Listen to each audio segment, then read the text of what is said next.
Yeah. Oh man, it's July 5th, all right? Yeah. It is surrounding it is the closing of the 4th of July weekend. You know what I'm saying? Yeah, it was some sort of holiday this weekend. You know what I'm saying? Or MAGA weekend, you know what I'm saying? MAGA weekend, depending on how you look at it. But either way, it's still time for the #1 hip hop podcast in the world. Yes, sir. And we happen to call that thing Bangin on Lunch Tables. And I'm Kemp from the Port.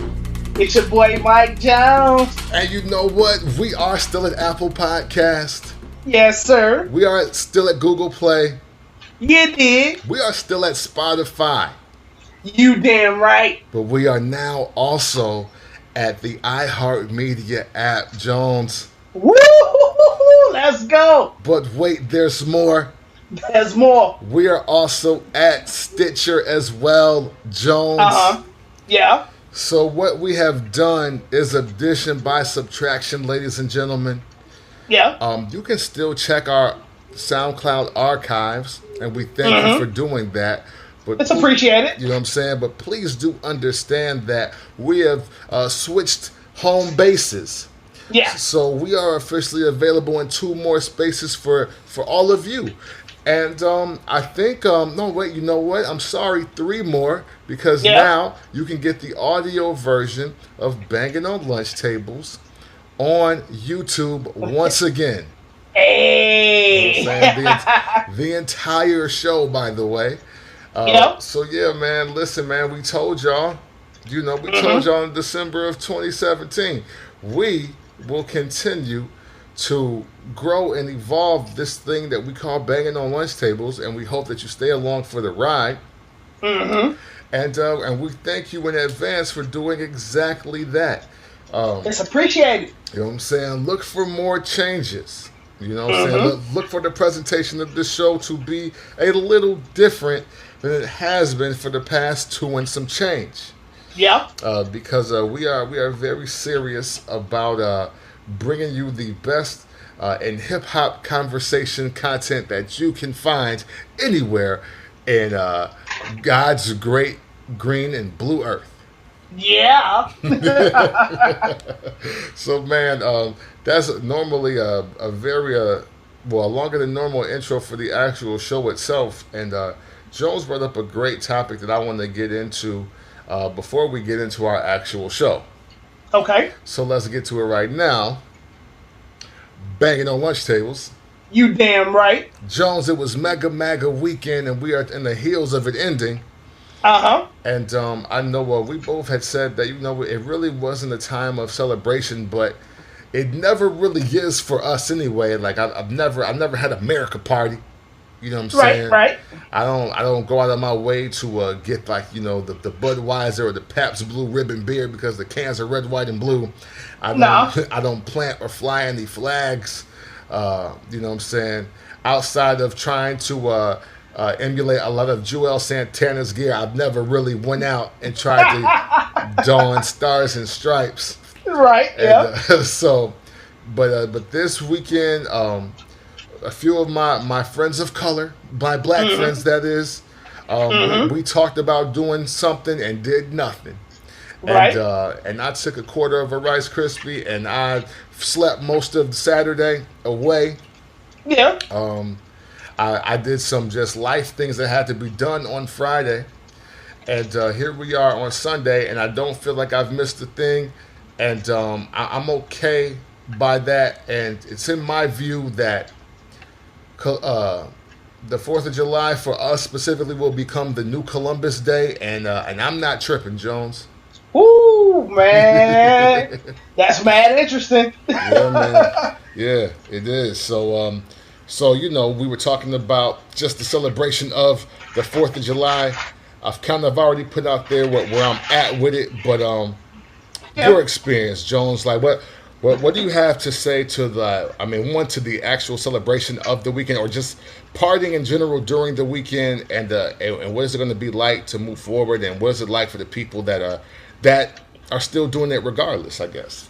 Man, it's like I was telling Cam before we kicked off the show, man. it's really weird, especially this year. Not just with the whole COVID-19 coronavirus thing, but just like where we are racially in the country today. We've never left, but things are like a lot more. I guess you could say tense, woke, whatever you want to call it. Yeah. More and more conscious than we've been in past years, and it's interesting because coming from like being a teenager, where if or a young adult this weekend being on a Saturday, oh man, it's lit. We getting the liquor, we kicking it with a party and all of that. And it wasn't never based around like America, the beautiful old independence. It was just like, yo, a day off, let's do something. You know what I'm saying? Right. Let's have some fun.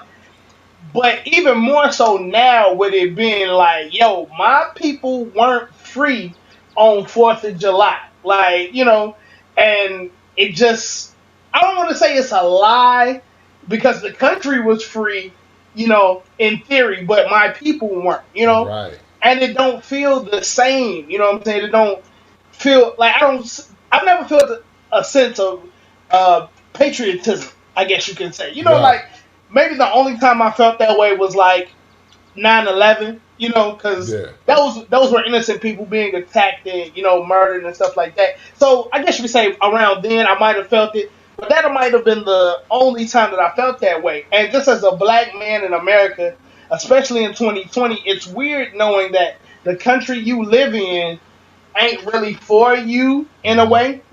And like it's odd to see like trucks and stuff with big American flags on them. Like if I kind of figured if you're flying an American flag on the back of your truck or on your car, more than likely your values don't align with mine or people that think like me. Right. And that's weird.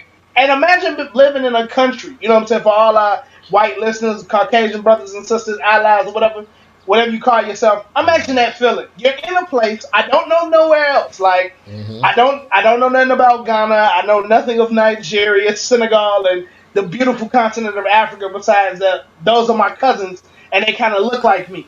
Right. The only other thing I know is America, but America does not treat me well. So what all I could do is like imagine that feeling, like it's home, but it ain't home. You know what I'm saying? It's home, but you don't get treated like this is your house. Right. And it's odd, man. It's an odd feeling. Yeah. It truly is an odd feeling, man. And now that I'm officially recognizing the 4th of July as MAGA weekend, I definitely have my own reservations. I think I did say even on our show that come 4th of July weekend, if not Memorial weekend for sure, America will be back open because you will not be able to keep white people in the house when it's red, white, and blue time. Yeah. And I still stand by that. And I think I didn't, even though I didn't leave my house yesterday, I would imagine that many people are feeling like, hey, no, it's summertime for real now, and I'm about to get out and do my thing. And honestly, just being black in the suburbs, being black and just wanting to live and stay out the way, I think I'm gonna continue to do what I did this year. And it's like, hey, if somebody is doing something, then maybe I'll stop by to just spread the camaraderie, but. Yeah. I'll never go out of my way to be like, yeah, man, we're gonna kick it for the 4th. Like, ugh. Yeah. Like I just like that I think that element for me is done, Jones. And and even though I grew up knowing about Juneteenth, and I also grew up not only knowing about that, but I also grew up going down to Quitman, Mississippi to kick it with my family down there for the entire 4th of July. But we would go like June 30th and stay till like the 6th, or saying. So I'm there for longer than normal, and we never did anything that was America based. It was everybody came. So if you were from Rockford, you were from Freeport, St. Louis, Cincinnati, Cali, like it was almost the family reunion prequel, and then we have the family reunion in a couple weeks. So right, yeah. So and if the reunion was also in Mississippi, then we would just stay for like 3 or 4 weeks because it's summertime. Right, yeah. So, and we haven't done that in a while, but, even once that element for me became non-existent or when it became 50-50, that kind of killed my spirit on the 4th of July anyway. Yeah. So now we live in this time where we really see just the reaction of Black Lives Matter, and now how people are trying to save face and not be, prejudiced or racist, and they're trying to recognize Juneteenth as a paid holiday and time off thing and all of that. And it's like, well then cool. I love all of those gestures, but again, we're still not getting justice for the people that have been murdered. Right, yeah. And also, that don't, as far as celebration, I will trade my celebration for Juneteenth, you know what I'm saying? Oh, but, easily. Right. Easily. I was like, but I don't want to swap my day off. They're going to hit you with the one or the other. It's like, no, you can let me do both. I mean, hey, at the end of the day, it was a July 4th from 1865 too, so that would count. You know what I'm saying? True that. So I think about that, and I mean, man, I guess again, I'm just prepared to treat it like Columbus Day, Jones. I guess that's what I'm trying to say without eating up too much time saying the same thing twice. Yeah, man, and it's interesting. Like I was telling Cam before the show started again, one of the things that I find interesting, like, and I know black folks that's listening, if you've ever seen like an overly patriotic black person, 9 times out of 10, they ain't like the brother. You know what I'm saying? They mostly subscribe to the other set of values. They the Terry Cruzes of the world. You know what I'm saying? It seems like. Yeah. And it's like, those are the black folks that, would probably vote for Trump. You know what I'm saying? Just the O.J. Simpson like people, and I don't mean being a murderer. What I'm saying? Hey, but they down for it though, Jones. Don't get confused. Facts. And I'm glad you brought that up because, yeah, man, when you find a patriotic black person, I wonder who they were raised by. I wonder, you know what I'm saying? I wonder what piece of the propaganda did you read? Like, what slice of the pie did you eat? Because I couldn't see you talking to your grandparents and that being a reality for you. You know what I'm saying? Depending on your age, I couldn't see you talking to some of your parents and that being the thing for you. You know what I'm saying? Like, my mom was in her 60s, and just even living with her, and just watching her in time, I would never be overly patriotic about anything. Like, right, same here. You know what I'm saying? She told me, she was like, I was 10 years old when like Martin Luther King got killed. I'm like, oh man, like wow, like and just like I think the meme said, like they show you so many black and white pictures, they want you to think it's so long ago. Like maybe like our grandparents might have experienced that. It's like, no, our parents, our parents seen that. Yeah. And reacted to that. And I was like, yeah, man, you know what I'm saying? And she's lived through that. She's lived through that oddest period of time where black folks were given a lot. Well, it was written that black people have access and opportunity, but all these police officers are going to try to take it away from you. All these white people are going to try to take it away from you.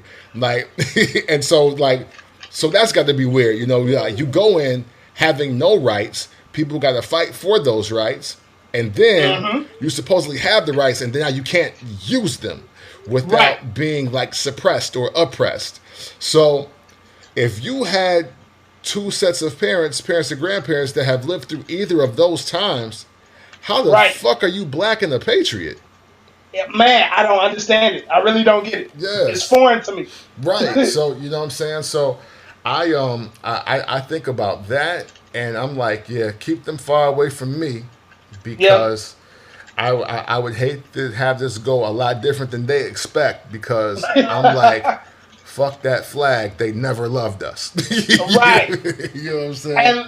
And like I'm saying to all our allies that's listening or people that are just like tuning in, just it's home, but it ain't home. Right. It's home, but they don't make you feel welcome. You know what I'm saying? Like, America is all I know. Born in Indiana, home of the Klan. Imagine those two juxtapositions as a black man in America. You know what I'm saying? Yeah. Like, there's a town that's like 2 towns over where they tell black people, hey, man, you might not want to go there. The Klan is over there. You know what I'm saying? And this is like what I'm hearing at like 15, learning how to drive and navigate the world around me. You know? Yeah. So this ain't even far off. This ain't even like my grandparents talking. This is me, personal experience. Exactly. So, man, like, I don't know. Exactly. I just don't know. Yeah, man. Hey, we know that even though things have gotten worse throughout the year, we know that things will be getting better for black folk, and that's really all we could ask for, Jones. And I'm going to continue to stay in the fight and just do what my spirit and my heart tells me to, because the one thing I don't want to get wrapped up in is to going so hard and trying to influence people in one direction that I truly am not even set with dealing with myself. Like, for instance, I didn't go out of my way to say or post any comments or any memes about people that might have celebrated Juneteenth and the 4th of July this year. Nope. Because I totally get it. I actually get it, because people are, again, joining the movement, joining the social wave, and for a lot of people that means acknowledging everything instead of just acknowledging one thing. And and the acknowledgement of everything, I think, is cool. The request that we should all have for each other always when we do acknowledge everything is to educate ourselves on it properly. Yeah. You know what I'm saying? So if you ever want to get to a point where you want to stop celebrating the 4th and you want to go super hard for Juneteenth, I don't think that's a decision that you can make in a year. I don't think it's a decision you can make in 5 years.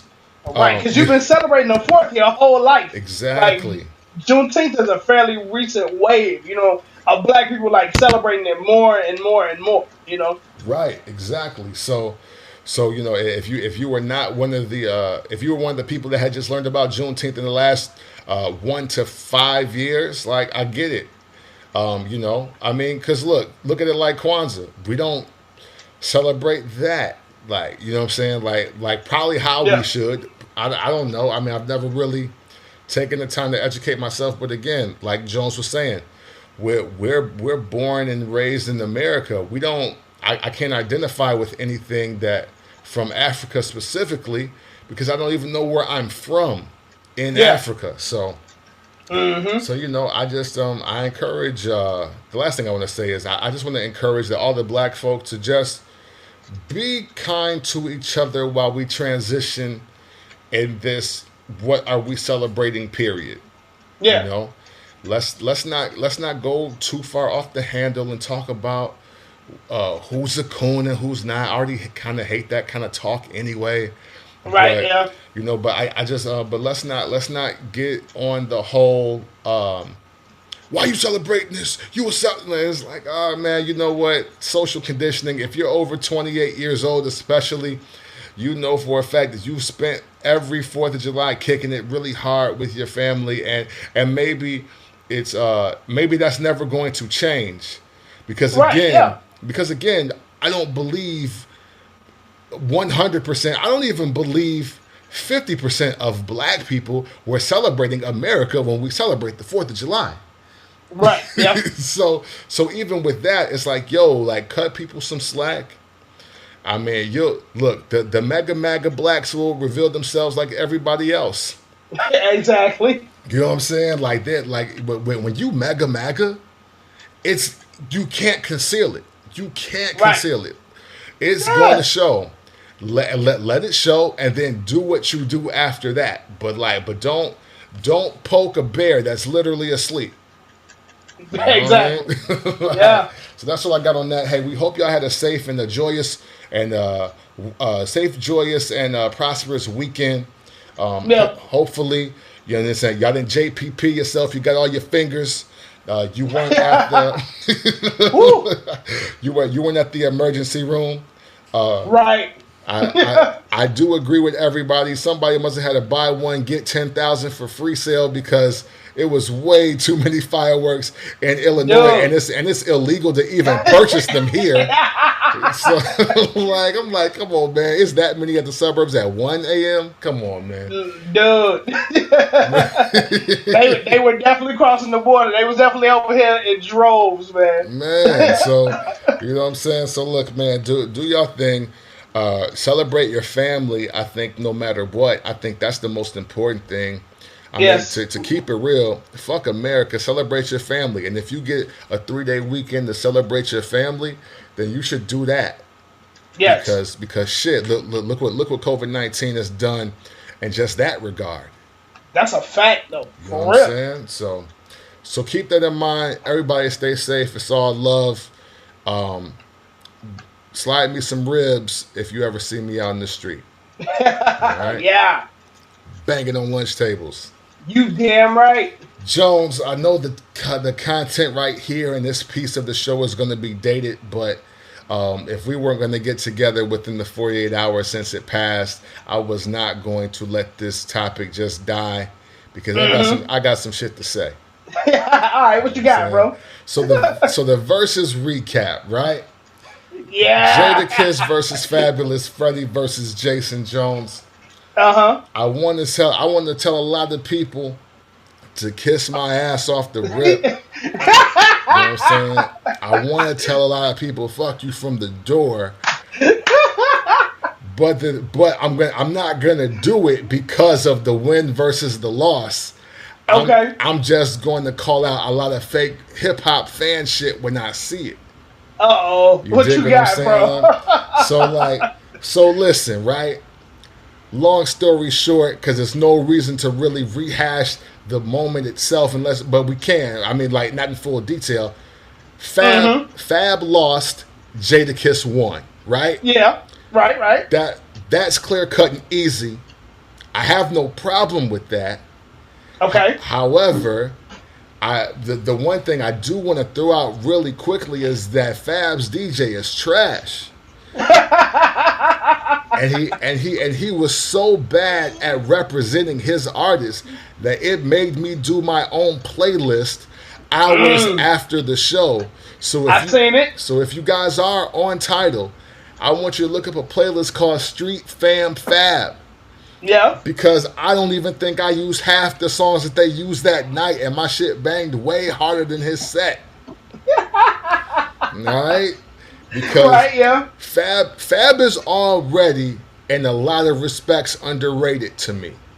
Facts, yeah. Fab is already, in a lot of respects, underappreciated even by New York to me. So I was very disappointed at what happened to him and for him the night of VERZUZ.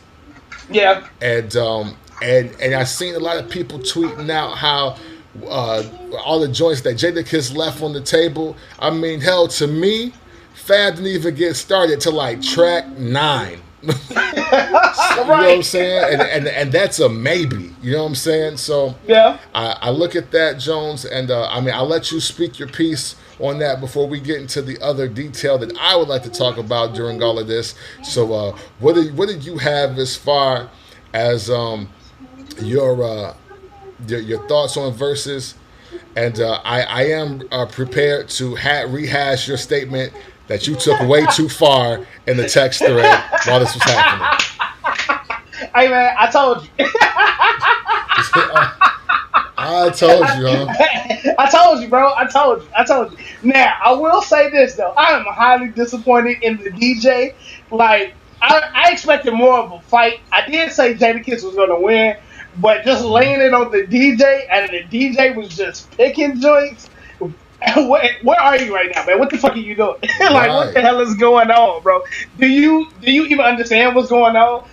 Do you have a phone up next to the laptop to tell you, hey man, you're getting smoked right now. Jadakiss is winning. Are you looking at the comments at all? Like, what the fuck is going on? He should have been fired the next day, straight up. Yeah, no, I'm with you. I'm with you, Jones. I have no problem there. Now, To dissect your I told you a little bit though, right? Okay. Okay. We both picked who we wanted. I have no reservations there. However, Jones, I think it's more sauce and more spice added to your I told you because of how I think you scored this. Okay. So what I want to get from you personally out of 20 joints, I want to know what was like your score for this moment.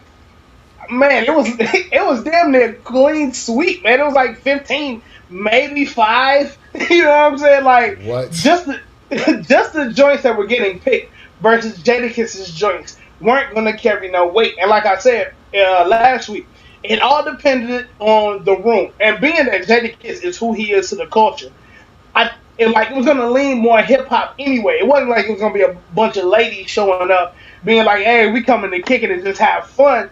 The people scoring this are the Timberland hoodie, Carhartt wearing ass individuals. You know what I'm saying? The baggy jersey wearing ass people in the early 2000s. It was all us in that room. Those love songs from Fab weren't gonna hit as hard as Locks joints. You know what I'm saying? Like, they're not gonna hit as hard as Rough Rider joints. And he didn't even get into that until later. So it's like, fam, it's not gonna work, man. It's not gonna work. See, okay. And Jones, I'm glad you did that because now it is time for me to get into my narrative attacking bag, right? Okay. Because for me, Jones, and I don't have the list back up, but I had it maybe. I want to say I'll stick with what I originally was thinking. 10, 8, 2. Ooh, okay. Because I'm not asterisking Fab's records that I know he was going to play that are wins, Jones. Like, I know people don't want to hear this, but I scored the last round of draw. We Gonna Make It versus Breathe is a draw to me. I'm not mad at that because that was one of the records I was like, because J.R. Bang about a week ago, he asked, what records do Fab got that's going to carry versus Jada? And that was one of them. But that versus We Gonna Make It, I lean slightly to We Gonna Make It just because of how iconic that beat is in hip hop. That's all. But see, but I'm not mad if you pick Breathe though. I'm not mad. But see, and I'm glad you said that because Jones, let's also keep it real.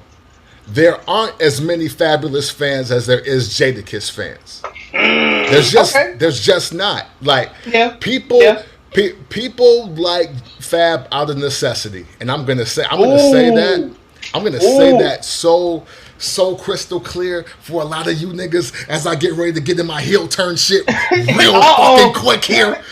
Listen, a lot of you niggas are Fab fans by necessity. You don't really fuck with Fab. You've never really fucked with Fab because if you did, you would show him the same amount of respect.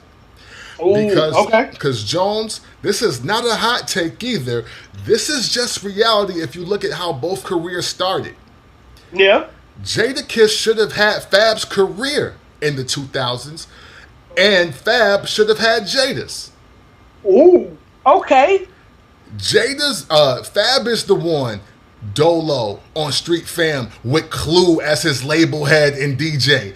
He should have 1,000 street records and a couple iconic verses on posse cuts and things of that nature as his highlights.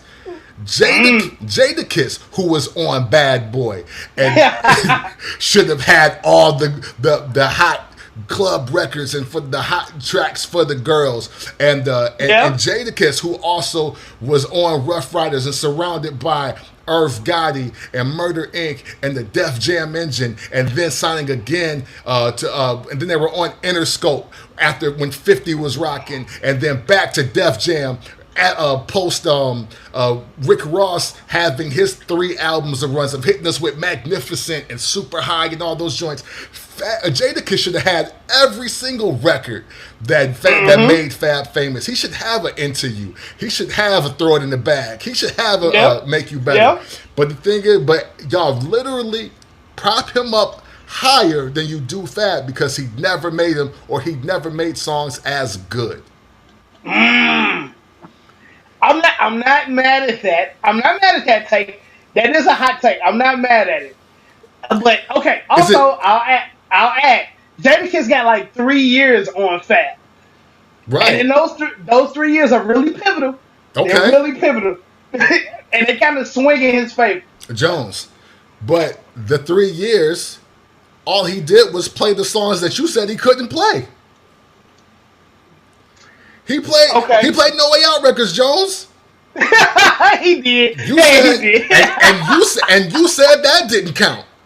You said, "Nah, I don't want to hear the bars you wrote for, nigga. I want to hear the." Look, I still stand by that. I still think that's cheat code. Okay. But they got played, so all I can deal with is what happened. But I'm still on that stance. I think that was a little cheat code to play the bars that you wrote for somebody. Fuck out of here, man. I want to hear what you got. And Jones and I said, hey, that's fair game to me because he can lose those rounds and still win the event. Like I really felt he could. Like people were talking about how many tracks Jada left on the table.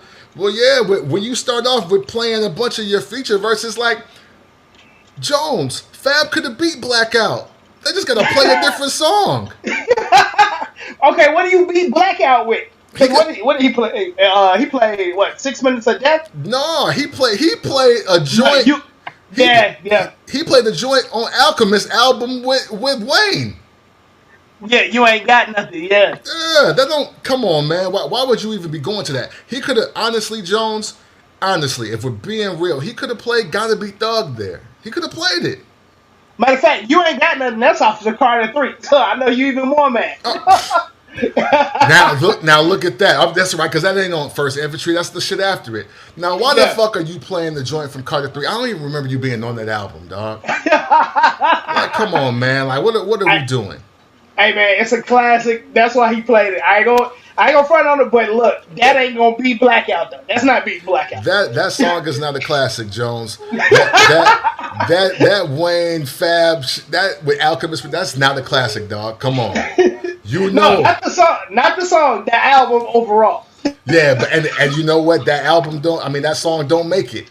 That song don't make it. That song ain't the song people name drop when they trying to argue with you that Carter 3 is a classic. Like that's not the record. Yeah. It's just not. Like you don't need it at all.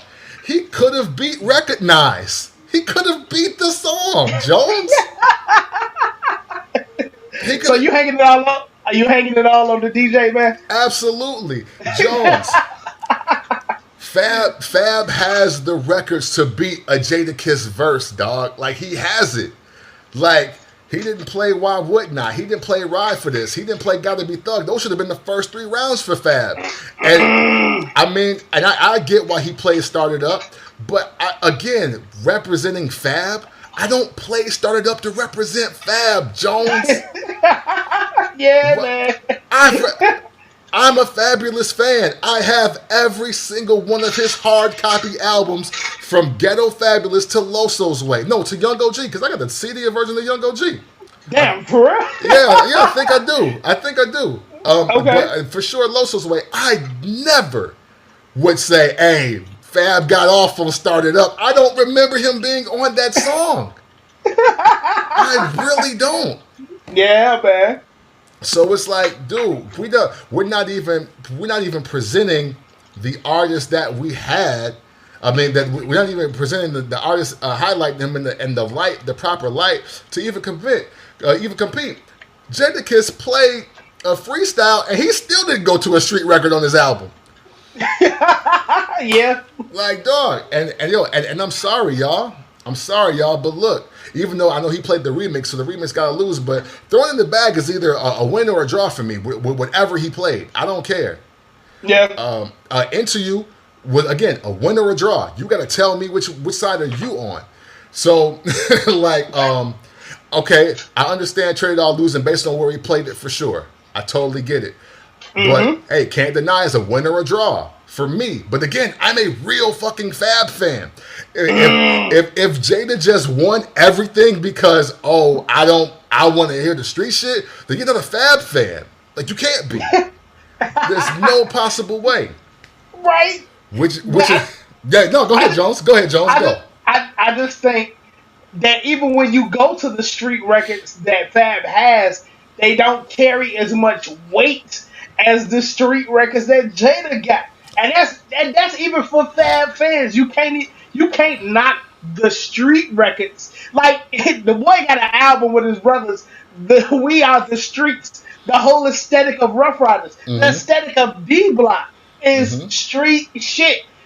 Hey man, I just don't think Fab can compete as well in that area. Not that the songs ain't good. Jadakiss in that area is just better. Jones, what you're trying to tell me, what you are trying to tell me, and this is what a lot of people who I seen that was saying, oh man, I love Fab and Jada equally. I love them both. They both hard. They both do a lot of shit. But yet was posting a bunch of Fab memes. It was like, man, I told y'all he getting killed out here. Right? So fuck all of them, right? But at the same time, Jones, what you're trying to tell me is just because one nigga is rapping about Mac 10s and the other nigga's rapping about Mackin, that he lost. Yeah. in this particular setting. Jones, like are you fucking kidding me, Jones? Look, bro, I'm just saying, in this setting, and the people that were going to be the judges in the room, that's why I said the makeup of the room was important. Okay. And it was going to lean heavily to what Jadakiss is more of an expert in. Like, it's just the numbers, man. The people that were going to show up for that wasn't going to be the light-skinned girl that liked the record, I'm So Into You. She ain't there. You know, it don't matter, Jones. You got your own ears, Jones. You got your own ears. I get what you're saying, bro. But the makeup of the room is going to judge it in a certain way. That's all I'm saying. When it comes, those records ain't gonna hit the same. That's all I'm saying. But Jones, you're not okay. You know what? Let's move it off Jada and Fab. Okay. Off the rip, in your mind, Ice Cube versus LL Cool J, 20 songs. Is LL Cool J getting washed or nah? Ooh. Yeah. Ooh. Yeah. Since people want to talk this shit, I've been waiting. Tell me now. Tell me. Ice Cube is going 15-5 LL Cool J, Jones? No, man, that's more of an even split than anybody. Straight up, if I'm being honest. But no, Jones, it can't be. It can't be because once Ice Cube starts playing America's Most Wanted and Predator, Hey Lover ain't gonna be able to do nothing with it. Hey Lover can't fuck with that. That's what you're saying. That's what you're saying. Once LL play I Need Love, that's got to get the fuck out of here because light-skinned girls that love hip-hop ain't gonna fucking with it. Like, okay. What you're saying is when Doing It plays later for that shit because this nigga play We Be Clubbing. Like, that's what you said. Hey, for me, Doing It is gonna be We Be Clubbing all day, every day. But if it's the makeup of the room, who's in the room? Now, in this situation, I kind of get where you're going. So I might say, like, LL has a better chance just because the Windows records were made and who shows up in that room. But, man, it's gonna be a fight. Like, that's a versus I would love to see. Well, I would love to see that. Well, Jones, you seen the next generation of it and you think that one person got washed. You see, like that's I'm just pointing it out to y'all. Like, look, Jada versus Fab. I think for their time period and their era, I am not saying that either one of these gentlemen are on the level of the other two pioneers. Okay, for the hip hop elitists, that might be taking this way too far. What I'm saying is that a guy that has a great combination of street records and girl records, like. Matter of fact, the greatest combination of street records and girl records or whatever is LL Cool J. Like this is why he's the GOAT. Like that is his arena. Nobody is 15-5ing LL Cool J And it's not because this nigga got to play I Need Love and Hey Lover and Doing It, but he could potentially play Headsprung. Nobody's fucking beating LL Cool J 15-5. So how the fuck? So how the entire fuck is Fab losing to a nigga that's 15-5 when he has when he has a girl, a very chart topping LL Cool J-esque hit record for 6 or 7 fucking summers, Jones? Hey man. All I'm telling you is that was a room full of dudes, right? That's a room full of dudes. So if you took it back to, like, just say summer 06, 07, right? Okay. And it's a car full of dudes. You are not playing I'm So Into You. You just not. You're just not. Jones. You're just not. And it's only dudes. It's only y'all in the car. What? You're not playing I'm So Into You. You're going to play the hard shit till you get to the spot where the ladies are. Then you'll bust out down so into you. And that's who was in the room for VERZUZ. That's all I'm saying. Jones, that is such a piss poor answer and excuse, Jones. I really want to get into that. Okay. All right. Would I definitely be purposely throwing on So Into You, Fab and Ashanti or Tamia with a car full of men? No. Right? I wouldn't purposely throw on, but Jones, I also wouldn't purposely throw on Luther Vandross So Amazing either, Jones. Right. But the song So Amazing by Luther Vandross is better than fucking So Into You and fucking Ride or Die Chick. Nigga, like, what is you talking about? That don't mean the song ain't better, Jones. I don't give a fuck who's in the car. Luther Vandross So Amazing is better than all of that shit. What is hard to understand about that? No, look, I'm not arguing the quality of the music. But you are, Jones. But you are. No. I'm not arguing the quality of the music. All I'm saying is, from what I stated last week, it came to be true. The makeup of the room was going to determine how heavy those songs carry, and the majority of people would think, I ain't trying to hear that from Fab versus this hard shit. A bunch of dudes, like a bunch of hip-hop men, no matter the color, they want to hear a certain type of hip-hop from certain artists. Fab is one of those artists, like, yeah, we like those joints that you got that lean toward the ladies, but in this situation and the opponent you have, nah, fam, I want to hear your bars. I want to hear some you and Paul Kane records. I want to hear Breathe type joints. That's what they wanted to hear. That's how he lost. That's all I'm saying. Not saying the songs are trash. Just the makeup of the room, he should have read the room better. This is perfect. Read the room, fam. And he did not read the room. Okay, reading the room being the DJ's fault, I totally get it, Jones. However, though, but if it's okay, you said it was damn near a clean sweep, Jones. Yeah, damn near clean sweep. So that means literally out of 40 songs, you tell me the 2 or less that you think he won. Then Jones, let's talk about that. Let's talk about that. Since you said it was damn near a clean sweep. That was your words. So that's beyond surveying the audience and the room. That means that you just literally don't think Fab can fuck with Jada, even based on the 20 songs that he played. Now we're gonna get into who's also in the room. I being one of those guys in the room. Y'all know my taste lends more to the gun clapping, the gun button, and we selling a bunch of keys. And I want to hear how tough you are on records. I'm 9 times out of 10 going to pick the hardest bars versus the softest records. Not saying I don't like those soft records. They just, in my opinion, ain't gonna match up with whatever you are going to play that is trying to be for the ladies. I don't want to hear that right now, son. I want to hear the bars, son. What a bar, son. Jones. What's ridiculous is so now quote soft songs can't have great raps on them. Jones. I'm not saying that. Jones, yes, you are, Jones. You are saying that. Like, you are saying that. I've been waiting for this moment because, you do represent. You represent that narrative. You represent that club anthem and girl record narrative, and I am going to use you as a method to attack all of them today.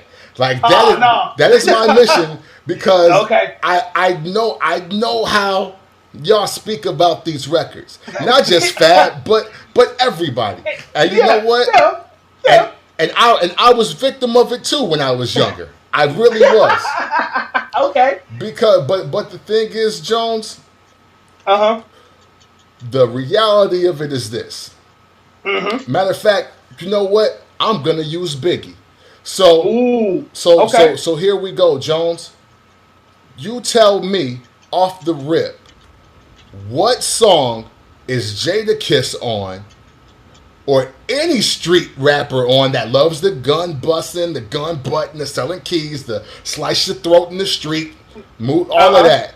Tell me any of them niggas that's name the song where they are rapping better than Biggie on Big Papa, Jones. But they're rapping better than him. Yeah. Yeah. I love that you brought that up. Yeah. Let's talk about that. Who's out? Name the street record that's definitely better than Big Papa. Name the one that's better than One More Chance remix. Name the one that's better than Hypnotized, nigga. Name them. Name the songs that are the street records that's so fucking hard that you gotta go on a mass murdering spree after you bust down the bird. Name the song that where niggas is rapping better than Biggie on any of those songs. Man, this is why I love doing the podcast with you. I knew exactly which joint you were going to pick, and I'm not mad at it. Yeah. But at the same time, Biggie, at one point in time, and now he matured a little bit before his untimely demise, he didn't even want to do them shits. Right. But he had to give them the flavor, because he was representing for us. Like, his shit was machine gun funk and all of that. You know what I'm saying? Right. But But Jones, though, did he not rap at an equal level to the other songs? Hey, man, he killed them shits. I ain't even go front. I can't front.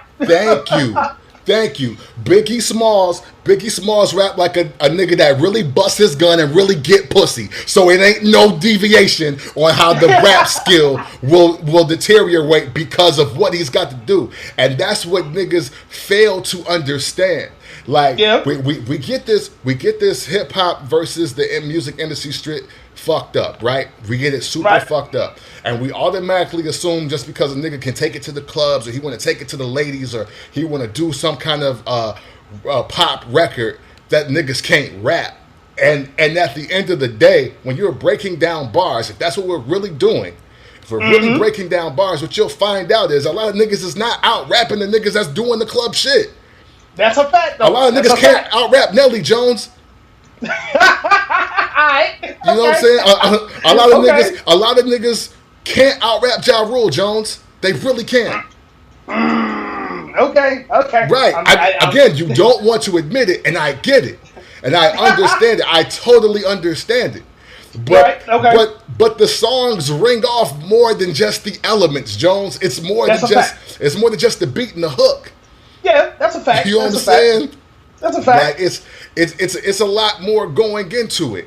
And when Biggie kicked off the second verse with "Straight Up Honey, Really I'm Asking," most of these niggas think they be macking, but they be acting. Who they attracting with that line? What's your name? What's your sign? Soon as you buy that wine, I just creep up from behind and ask you who your interests are, who you be with, things that make you style. What numbers to dial? Like, niggas is not rapping better than that, Jones. I don't care what beat niggas get murdered on. A lot of niggas can't rap better than that, Jones. That's a fact. That's a fact. So when the original "Throw It in the Bag" comes on, and I feel it just as much as fucking blood pressure, like, niggas should not look at me fucking crazy, because I'm like, nah, Fab got loose on this. Like, did you hear it?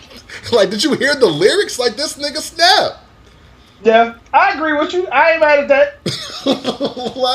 like, yo, y'all gotta stop, man. Y'all really gotta stop this. Oh, because a nigga rapping about violence, he rapping better than another nigga, dog. Like, because that shit ain't even true. Like, that shit is not even true.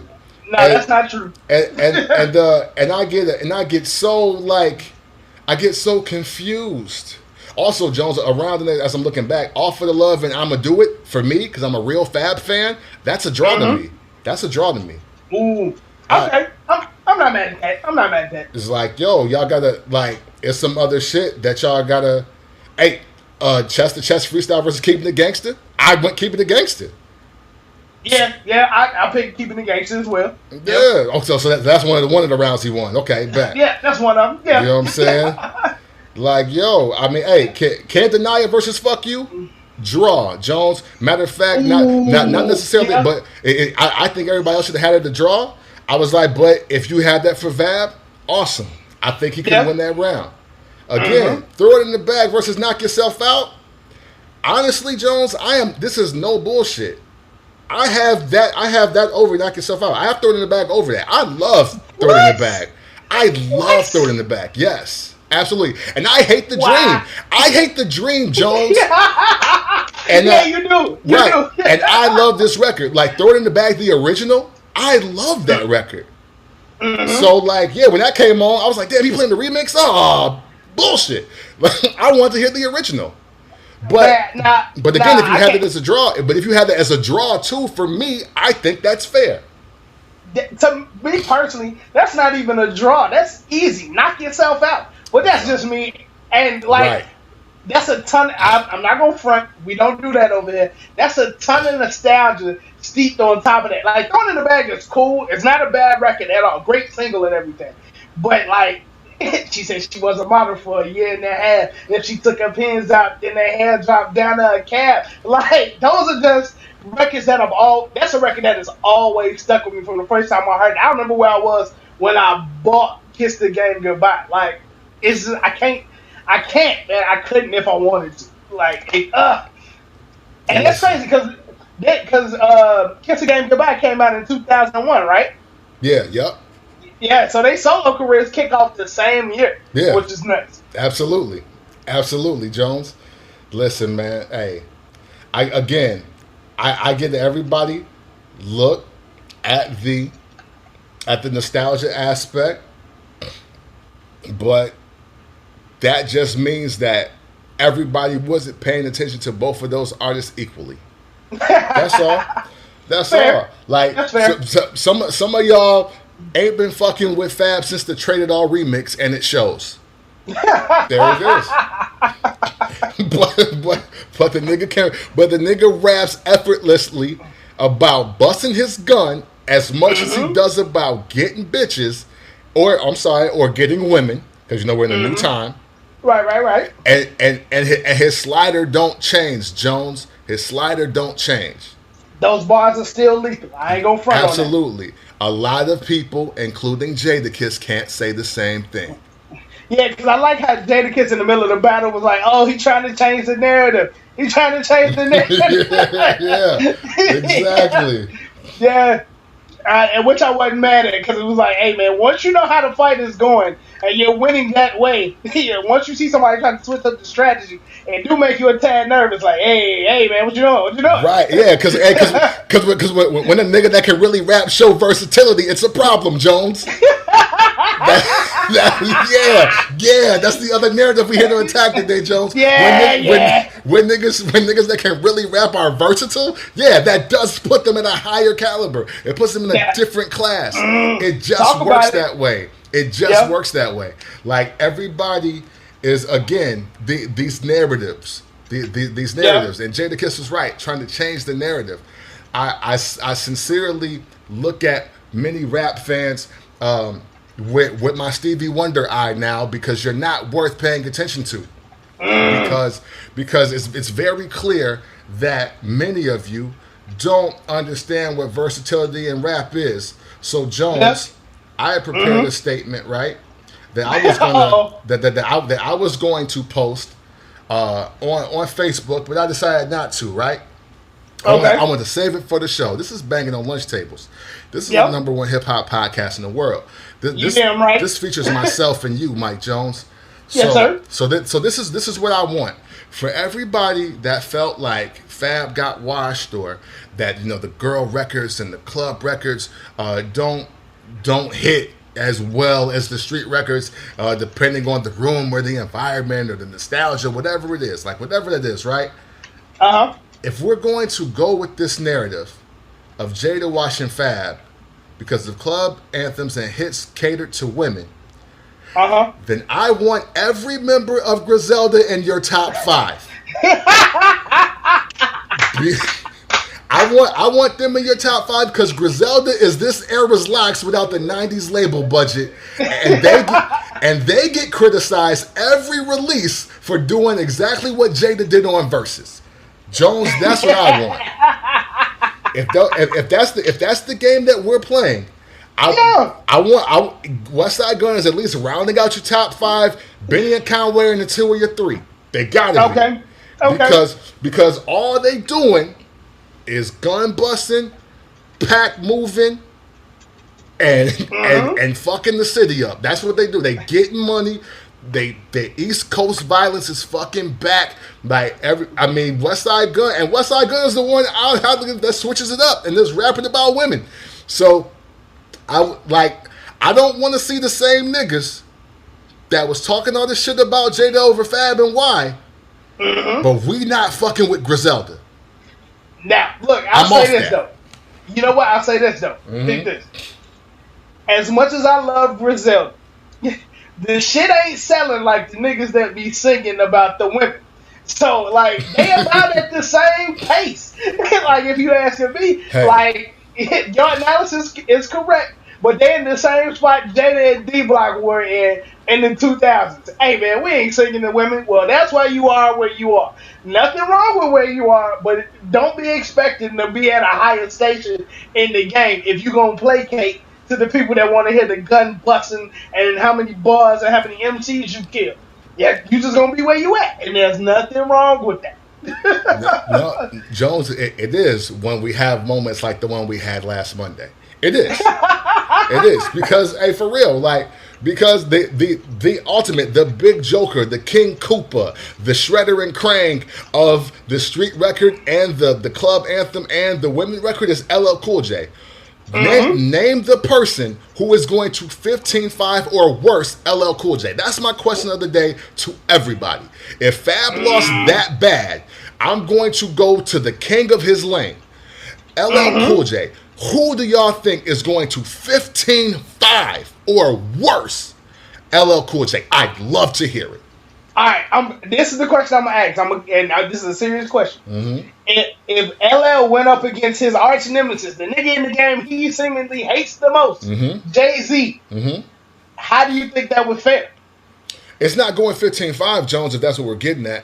Okay, no, I'm just asking, because if anybody I could think of that could really give him a run for his money as far as versatility and longevity goes, Jay is one of them. And since he don't seem to be too fond of Jay hasn't really made his feelings known about LL. Right. How do you think that would fare? Honestly, 11-9 Jay. Ooh, okay. 11-9. Pretty close. 11-9 out of respect, because honestly, once the I Shot You remix or the original come on, he's winning. Once 4, 3, 2, 1 comes on, he's winning. I don't care what Jay plays. I really don't. Like y'all can think the Evils is going to beat that if you want to, and you'll be sadly mistaken to me. You know what I'm saying? But at the same time, when Where I'm From comes on, that's a point. I don't care what LL Cool J plays, but also when I'm Bad comes on, that is a point. If LL leads off, there's some records that Jay should just throw off of. Because you're not fucking with that. You're not fucking with it. Now I'm that type of guy. I personally love that song, but it can be beaten. Backseat, I love that record, but it can be beaten. But like Hey Lover, no, Jay ain't got a song harder than Hey Lover to me. No. Ooh, okay. I'm not mad at that. I'm not mad at that. So you know what I'm saying? There's some shit that he could play on the GOAT album. And I'm like, when he plays Ill Bomb, no, that's a point for LL Cool J. Yeah. Ooh, okay. Yeah. Oh yeah. Right, yeah, exactly. See that, and that's my point. And I only named Hey Lover, Jones. I only named, but I got him winning 5 rounds already. Man, it's a tough one. I'm not mad at it. Yeah, Jay is my favorite rapper of all time, but this is tough. yeah, and look, Jay is only gonna win because he rapped in his 40s better than LL Cool J. That's it. That's a fact. Yeah. Like, you know what I'm saying? Unfortunately, if LL feels like he has to play like Fatty Girl or Headsprung, he's gonna lose both of those rounds. Like, he's gonna lose both of them. Like, you know what I'm saying? I mean, depending on, like, I don't know. For me personally, if Excuse Me Miss played up against Love You Better, that's a draw to me, Jones. That's a draw. Oh yeah, that's a draw. I'm not mad at that at all. That's a draw. You know what I mean? So I look at that, but again, the king of Fab's lane is LL Cool J. I don't see nobody on God's green and blue earth 15-5 and or worse than him. So y'all gotta let me know something. You got to. Definitely. So that's it. I will continue to attack all of you for your thoughts on girl tracks and club records and hit records, because y'all know damn well that you don't like street music that much. You are just like Jones said, you're just hoping you don't get stuck up in the room. So look, you know what? Let me. This is my final thought, Jones, on Versus, and if you have anything to say, please chime in afterwards. Okay. The Versus was like this: Fab threw a party, and Jadakiss came to rob the party and shoot it up. And, and since a lot of y'all seen Jada on the block with the hammer out before, he was like, "Yo, Jada, hey man, they over there," just so you wouldn't get your shine stolen too. He let you keep your chain and let you go home to your mother. But you know what I'm saying? But you could have got it too that night. But you seen him coming in with the hammer out and knew it was time to go. That's all it was. Hey man, it's always cool to be alright with the goons, okay? Yeah, right. Well, I'm just saying, but on Wednesday, Jones, don't be, hey yo man, that was fucked up what you did at the party, huh? Yo man, y'all good? Is y'all straight? Nigga, you was there. You was there. Do the fuck we look good, nigga? Like, nah. I still got mine, though. Right. We should pistol whip your ass and take your shit for being a bitch that night and not doing shit. That's what we should do. And that's like, we trying to kick it with the bitches and shit, and y'all niggas is fucking shit up. We should gun butt you niggas right here, because he ain't gonna help y'all. That's what it should be. You know what I'm saying? That is hilarious. so that's what that is. I can't wait to another hip hop version of Versus. Again, my question of the day for everybody, and I might bring it up again in my final word: LL Cool J is the king and the pioneer of Fab's lane. Tell me who can 15-5 or worse him. I've got nobody. Nah, I ain't got nobody either. Begging on lunch tables. You damn right. Jones, Rick Ross opened up a Wingstop in Clarksdale, Mississippi. Okay. That is his hometown. Right. I can't remember, but I believe that you were. I think we were talking about Mississippi rappers, and you didn't want to count Rick Ross as being from Mississippi, and I told, and in a way, I got it. But I think this is monumental if you've ever been to Clarksdale, Mississippi. Never been to Clarksdale, but I have been to Mississippi, of course. Yes, Clarksdale is actually one of the bigger cities, if you want to call it that, in Mississippi. And Clarksdale is a very interesting and special place. I got some family that lives there. I spent a summer in Clarksdale, Mississippi. So it's heavy Vice Lord territory. Definitely want to watch where you walk. Definitely want to watch how you're talking. You definitely want to watch what you're wearing. Facts. Because you know what I'm saying, and even Ross has said he visited Vice Lords. So he out with Vice Lords when he visited Mississippi. Jones, I just wanted to acknowledge this because it is something positive. But I also do want to say, do you at least now want to consider Ross as being a rapper from Mississippi now, or no? Hell no. Okay. That's it. No. All right. Nope. Now, exactly why? Because I don't remember if we had this conversation on the show or not. I really don't remember this. The reason why is because, like, he's not. Yeah, he might be from there, but he's not associated with, like, Clarksdale, Mississippi. Like, he's a Miami rapper. The first time he's been known nationally as 305, MIAO, Liberty City, all of those cities. Like nothing associated with Rick Ross is Mississippi except for this one wing spot that he just opened. Okay. That's it. Like everything about him. Like the group he had with him, Gunplay, and the other dude was Triple C's, Carroll City Cartel, Florida. Like that, nothing about him is Mississippi except for them terrible ass wings that he just dropped off over there. Terrible ass wings, by the way, ladies and gentlemen, is what he said. Oh yeah, Wingstop is overrated, but that's a whole other conversation. And well, there you have it, ladies and gentlemen. I just wanted to acknowledge hip hop doing something entrepreneurial. You know what I'm saying? We don't get a chance to do that as much, and it was cool that they actually brought like cameras out and news crew. It was actually a report on this, and I thought it was cool to highlight. I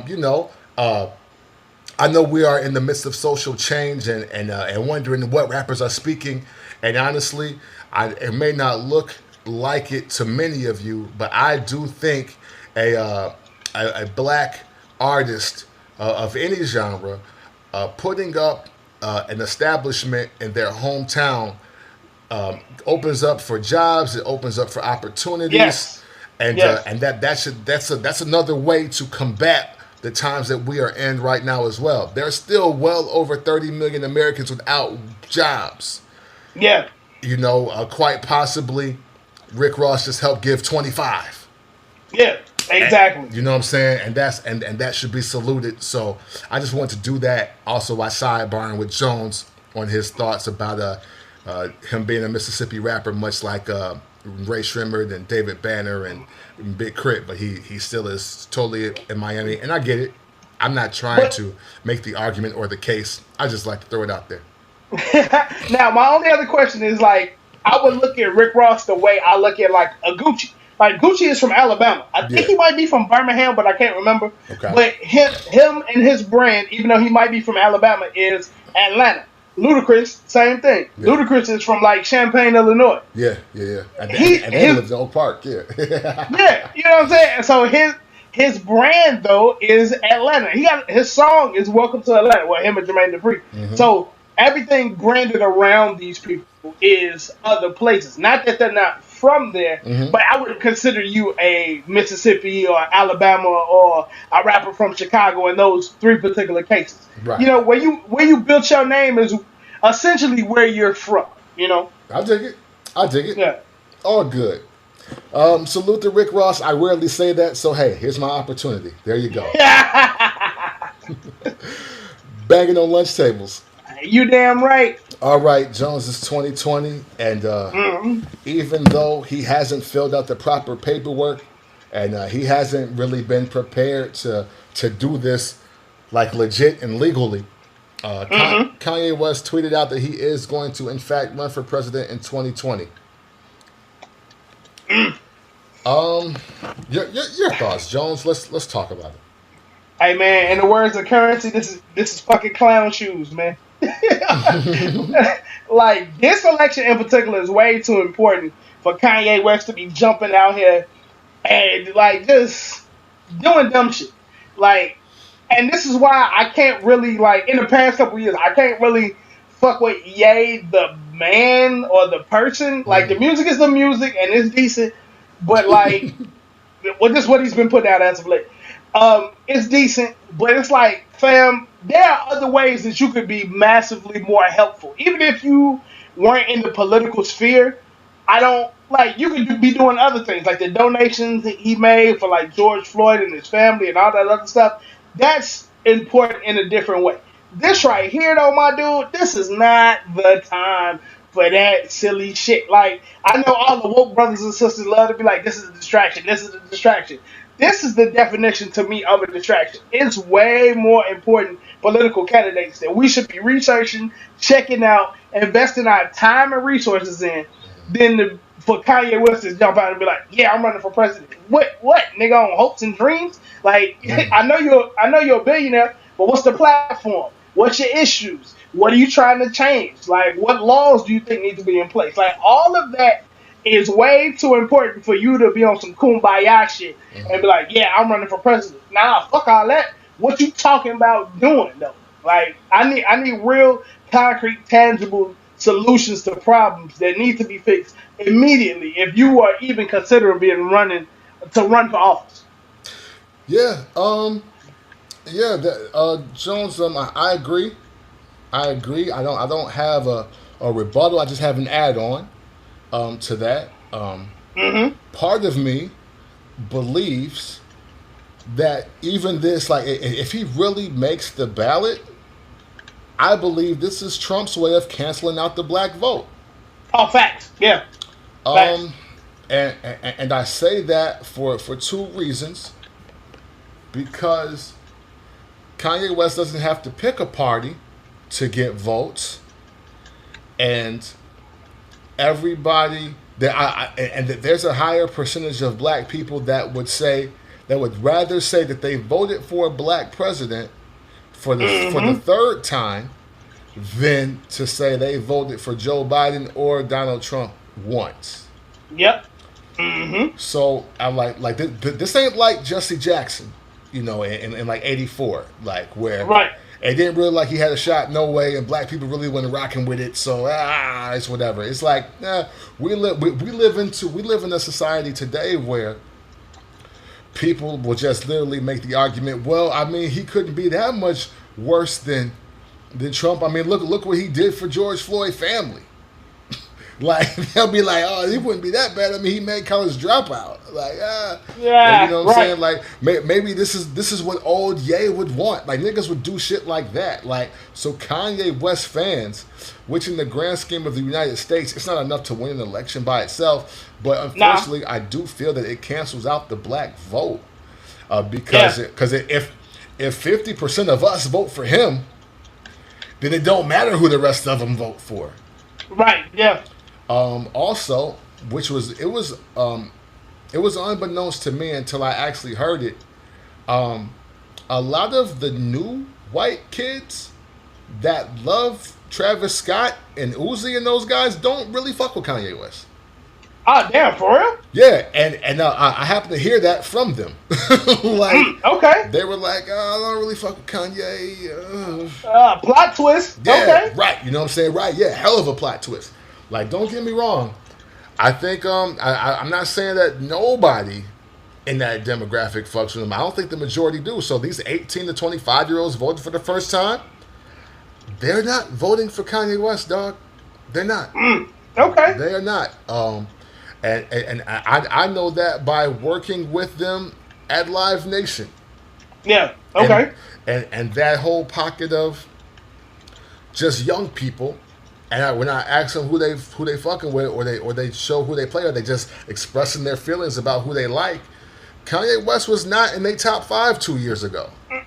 You know what I'm saying? Like it wasn't that deep. But when he came to do the Sunday service, a lot of them was like, I don't even want to see that shit. Like, oh. Damn. Okay. Right. And some of them are white kids too, Jones. Like, a lot of them are white kids. I'm sorry. Oh, you know wow. Okay. Yeah. So like. Yeah, the Gen Z, they're Kanye as Travis Scott, and they're okay with that. I'm not mad at that. I'm not mad at that either. So, and Jones, as he has got $1 billion, found God to be his vocal, personal, adamant Lord and Savior. As he is changing up his image, I think, as far as just being more faith-based, besides that one joint that we just heard. Yeah. And as his wife becomes a lawyer and is getting black men and women exonerated and released from prison, I mean, they've already done more than Trump, right? Right. They've already done more than Trump as far as reasons why they should be considered to be the president and first lady, right? Okay. However, just like you said, Jones, you can't, if you don't know or don't want to execute shit on policy, we are still in trouble. You know what I'm saying? Like, that's the bottom line. Like, when you don't know law, when you don't know, policy, when you when you aren't really political science savvy,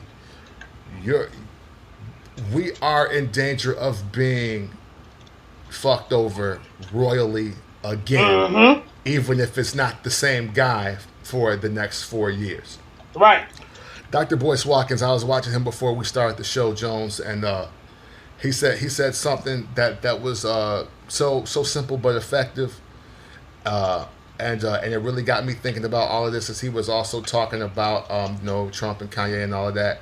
He was like, in some other countries, even though that we might have more money than them, or we might have more prestige or status, he was like, in some countries you'll get laughed at if you're trying to be like an artist, or just like a regular like millionaire, billionaire, or whatever, and you want to be president. Because they'll be like, they'll read you your rights. They'll pull your resume and be like, nah, fam, you ain't even qualified to sign up for this shit. You better do something else. Like, go do your thing. Go do your thing. Go rap. Go act. Go sing. Go do TV shows. Whatever it is that you do, you go do that, because you don't belong even trying to play like that over here. Like this, because this ain't a game to us. And unfortunately, this has become a game to America, Jones. Yeah. And so, you know what I'm saying? So, like, everybody wants to jump on the barrel. Like, 2016 was one of the worst years for politics in our lives, 2016 to 2017, because after Trump won, then all of a sudden, Oprah can be president. Then The Rock can be president. And then Kanye should have ran. And then it's like, yo, come on, man. Like, are we fucking serious? Like it's not a TV show, man. This is real fucking life. Right, exactly. It's like we're not just going to insert Keanu Reeves as Neo and then he's going to be a great president. Like, yo, what the fuck are you talking about? You know what I'm saying? Like, we're not doing that. So I look at that, and I was like, man, you know what? Politics needs to stop becoming a game to people. And to be clear, I'm not saying that Kanye West shouldn't run because he's a rapper. I'm saying he shouldn't run because he's not a fucking politician. Exactly. Yeah. Like I'm saying that because he doesn't know enough about political science. He can't just drop his verse from Black Skinheads or New Slaves and think that's enough for me. Nah. Yeah. You need to do more than have the verse from crack music, my nigga. We know what because your state that you're originally from, not born in, but raised in, has one of the highest taxes in the country. Like, what are you doing about that? What are you doing about these tax hikes that Pritzker is about to throw out at us, and everybody in Cook County is really about to be fucked over in a few minutes. And the thing about it is, we've already went down this road with somebody who ain't well versed in this shit and got the office. Trump has the keys to the nukes, man. Yeah. Like, and he don't know shit about shit.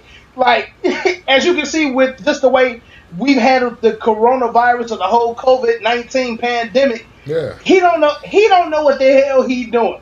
And this is just somebody who was a real estate magnate and a TV show host. So, I fucks with Kanye as a black man doing this thing and all this other stuff, but that don't qualify him for this office, fam. No. I get it, and I see that he sees Trump as an inspiration on just on they told him he couldn't and he did it. Yeah. That don't mean it should be done, fam. Right, exactly. Like Chris Rock said, you can drive a car with your feet, but that don't mean it should be done, my dude. Right. Just because it can, a good idea. Right. And just because he could possibly win don't mean it's a good idea. This is the same person, for example, and I'm not admonishing them, I'm just keep kicking the facts. This is the same person who couldn't get a clothing line off the ground in the mid-2000s when they were giving everybody clothing lines, fam. Like, Jeezy had a clothing line for a second that was hot. Yeah. You mean to tell me the Louis Vuitton Don couldn't get a clothing line off the ground? Fam, this is who you are giving the keys to the country to, and I'm not cool. I'm cool on that. Unless he showed me a major 180 and he give me something where it's like, yo, he know what he's talking about. He studied. He's well invested. He knows. He's got the right people around him that even give a shit. And at this moment in time, with one tweet and his behavior in the last 2 years, hell no, man, don't get that man the keys to the country. Right. Hell no. You know what, Jones? I'm gonna say it simple and plain like this for Kanye. Kanye West, if you want my vote for president, go back to college. That's it. Go back to college. Ooh. Yeah. Go back and learn the shit that, you know what I'm saying? So go back and learn the shit so you can effectively lead. Because a broken clock is right twice a day, Jones. Everybody can say shit that we do and don't agree with. But let's not be ignorant to believe that COVID-19 is happening in the United States right now because the guy who's not a politician didn't read an email because it didn't seem that important to him. Exactly. Like, that's literally something that fucking small. It's like, yo, but let's rewind because when Obama got the Ebola email and was like, hey, yo, we closing the borders. Hold up. We ain't on that. Yeah. People went crazy. But only 9 people died. Right. So, you know what I'm saying? Like only 9 people died in like a month. Yeah. Versus tens of thousands in 3 days.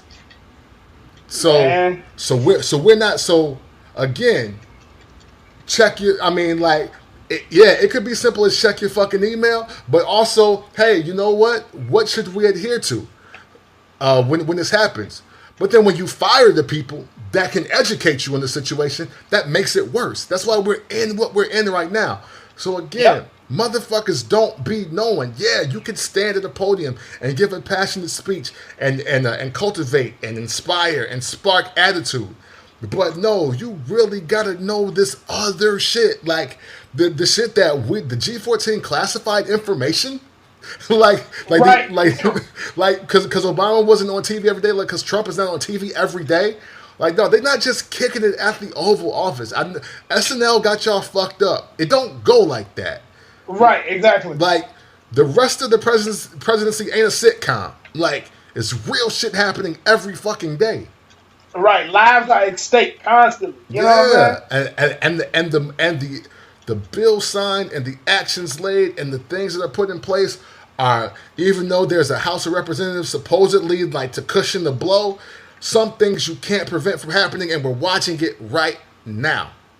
Yep. So I am not pro anybody that has not at least been in politics for at least 10 years running for president or any other fucking office at that. Right, exactly. Unless y'all about to write me in for mayor of Freeport, Illinois, that's a whole different thing. We about to get shit cracking. Yeah, that's a whole different thing. Right. I'm trying to be a write-in. I'm not about to. I ain't send out no tweets. I ain't sending no campaign. I know how to fix my town, though. You know what I'm saying? Right. Okay. That's a small piece of a puzzle right there. We here for it. You know what I'm saying? Yeah. But yeah, that's what I got. So hey, man, look, man, America, people of America, right? You American citizens, let's stop the bullshit. Like, please, like, can we stop the bullshit? Please. Like, no more celebrity candidates. I don't care if they're black. I don't care if they're women. I don't care. Mm-hmm. You know what I'm saying? I don't care if Chuck Norris want to run for fucking president. No. Fuck you talking about? Right. No. Yeah. You know what I'm saying? I'm off that. I was never really on it. Like, this is all bullshit. Like, let's get back to people who really did invest the time, the energy, and dedicate their life to the world of politics to handle politics. Let's get back to that, please. Right. That's why it's called a politician. Right. That titian at the end means they do that shit. Right. Exactly. I mein, hey, the presidential agenda will not be compromised, but we ain't got to make the shit worse than what it is. On the real, because look, and it just made me think of something. You won't let everybody cut your hair. But you'll let anybody just run the country? Like, thank you, Jones. If you like, it's motherfuckers that love Kanye that would be like, hey man, I don't know about that fade though, bro. Like, I feel you, but I got a barber though. I got a barber. Right, exact, Jones. That was great. Well, I don't need to say anything else. You are absolutely right. That is That is the epitome of why everybody can't be president, because everybody can't cut my damn hair. I love it. I love it. Like, yo, banging on lunch tables. You damn right. New Music Jones. Yeah, man. You know what? Wow, we're almost at an hour and a half. That's dope. All right. I only have like two to really talk in detail about. So let's start with the first one, man. Pop Smoke. Yeah. Shoot for the stars, aim for the moon. Mm-hmm. Jones, you know what? I'm gonna get to my bottom line first. This is a good album. Mm-hmm. It's good. You know what I'm saying? Right. I do want to give flowers to some people, but let's get your take. What did you think about the album Pop Smoke, Shoot for the Stars, Aim for the Moon? Man, not bad at all. Like, yeah, like I can even go as far as to say it's a good album. Like I said about his project reviewed earlier this year before he passed, this ain't really the type of shit I would find myself listening to on a regular basis. But after listening to the album, I was like, damn, this is pretty good. And it made me super sad that he's not here anymore. Like, it really made me sad because that's another situation of untapped potential. And I love the way just seeing New York respond to Buddy. Like, you know, I'm always anti-East Coast media type shit. Yeah. But, like, the outpouring of love that everyone is showing to Pop Smoke let me know that he could have been the new one for New York, and it would have been cool. It might not have been my shit, but it was some shit on there where I was like, alright, like I ain't mad at that. And it makes me sad for hip hop to again have lost somebody so young and so full of potential that don't even get a chance to like grow, man. Like we gotta chill out on all that shit. Black folks, hip hop, whatever you want to call it, man. We gotta chill on that because we killing a lot of people mad early before they get to even see the fruits of their labor, man. But back to the album. The album is good. Will I be going back to it? Maybe a song or two. Okay. But if you rocking with it, I'm not mad at you. Yeah, no doubt. The one thing that I pulled from this album, Jones, is that Pop Smoke was really trying, man. He was really trying. Like he was trying to get to rap 100. You know what I mean? Yeah. I like that. He was just making attempts to not do the same song, even though we know a lot of this is like post-production, but I mean, he's on time with every beat. So it's in my mind that, you know, all of those songs were unfinished. Well, not all of them, but like some of those songs were finished and some of them were unfinished, and they added people to them, like the one with Lil Baby and DaBaby, obviously. You know, that was recorded, but like the shell of that song, I was like, oh wow, he was really trying to really, you know, diversify, or he was really trying to rap about other things. Like he was going to play with different sounds, and that's always unfortunate, man. When you see a young person trying, and they get their life cut short, man. That's always going to be heartbreaking to me. And and I say that while I then say, man, shout to Quavo and shout to 50 Cent, man. Yeah, because they're all over this project, but you can hear their style, their influence, their blessing. You can feel their blessing on this project, and I think that we were getting that no matter what. Like I felt Quavo was very instrumental in that first joint. You know what I'm saying? Yeah. And I think and obviously 50 and Quavo were very instrumental in this one. I look at it like, man, that's how hip hop should be. Yeah. Wild enough, right? When you got a young cat, teenager, 20 years old, you know, in his transition between his two projects, and you dig him or you think he got something, you know, what harm is it for a superstar veteran or the next or the new hot guy to just extend that hand, help him out, and get him right? You know what I'm saying? Like we hear so many rap stories that don't go that way about, oh man, old niggas is hating, or you know, oh dude just want to be hot, nobody else want to be hot, you know, when nobody else hot with him, and and totally, for whatever reason, Pop Smoke was the exception to that rule for both Quavo and for 50, and that's what makes this even more unfortunate, because a lot of guys and girls live and struggle without just that helping hand. and the fact that Pop Smoke was getting it from two of the best people you could get it from in any era, as far as I'm concerned. The fact that he was getting that, and now he won't even get to, live to just speak to how great they were to him beyond what he has already said about both of them. Like, this album would obviously become a success. He would go on tour.